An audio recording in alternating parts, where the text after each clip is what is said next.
All right, so we're diving into some interesting notes today about relationships, specifically how to keep them strong when life throws those inevitable You curveballs. know, those curveballs, everyone gets them.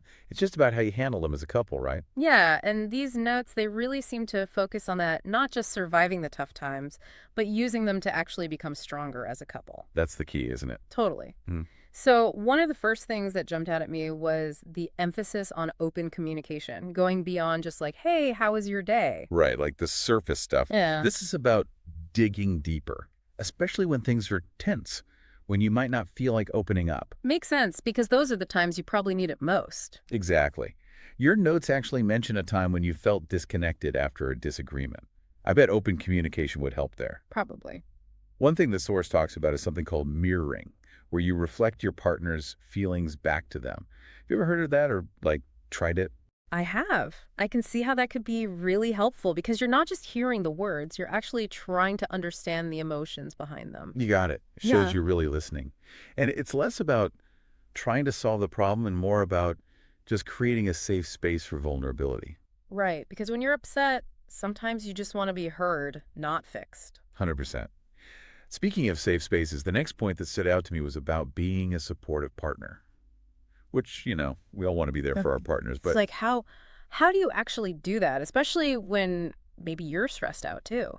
that's the thing, right? It can be tough, Mm-hmm. but the source emphasizes shifting from like this fix-it mode to a listening mode. Oh, interesting. Yeah, like instead of jumping in with solutions, sometimes the best thing you can do is just listen and empathize. That makes sense. The force actually gave an example of a partner going through a job loss.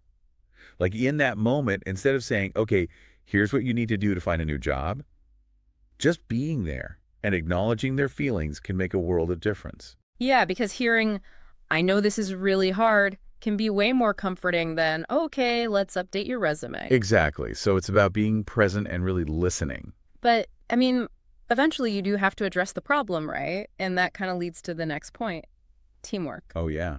Teamwork. Now, that could be easier said than done, especially during a crisis. When stress is high, everyone's on edge. Right, like suddenly you and your partner have totally different ideas about how to handle things. Exactly. And that's normal, but it can definitely lead to some uh, friction, right? You mentioned a time when you and your partner had totally different approaches to dealing with a financial worry. How did that make you feel? Oh man, it was so frustrating. We were so focused on our own way of dealing with it that we both kind of forgot we were on the same team, you know? And that's easy to do when you're stressed. Totally. But the source emphasizes how crucial it is to remember that you're on the same side, even when it doesn't feel like it. Okay, but how do you actually do that, like in the heat of the moment? Well, one thing they mentioned was actually just verbalizing it, like saying out loud, Mm-hmm. hey, we're in this together. Sounds kind of cheesy, maybe. Yeah. But you'd be surprised how powerful that reminder can be. Just that little affirmation can shift the energy. It can.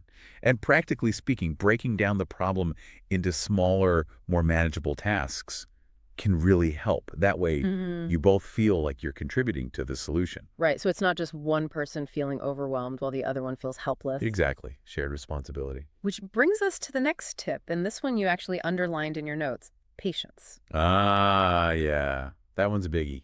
Right. Because it's easy to say be patient, but It's much harder to actually do, especially when emotions are running high. exactly. What the source really stresses here is self-awareness. Like being able to recognize when you're reaching your limit and being able to, like, take a step back before a little disagreement blows up into something huge. Like hitting the pause button before things escalate. Exactly. Yeah. And sometimes that pause button involves the next point, Yeah. knowing when to seek professional help. Ah, yeah. Bringing in reinforcements. Because there's absolutely no shame in admitting you need a little extra support, especially with something as important as your relationship. It's true. It's like, think about athletes. Even the best athletes in the world have coaches. Right. They have someone to guide them and help them be their best. And a therapist can be that for your relationship. They can provide those tools and techniques for communication and conflict resolution that maybe you haven't thought of. Totally. What's fascinating to me is how these tips aren't just for couples going through major life crises. Right. They're actually just great tips for any relationship. Open communication, Mm. active listening, teamwork, patience. That's just good relationship advice, period. It's like a recipe for a strong foundation. So, As you're listening to this and thinking about these strategies, here's something to consider.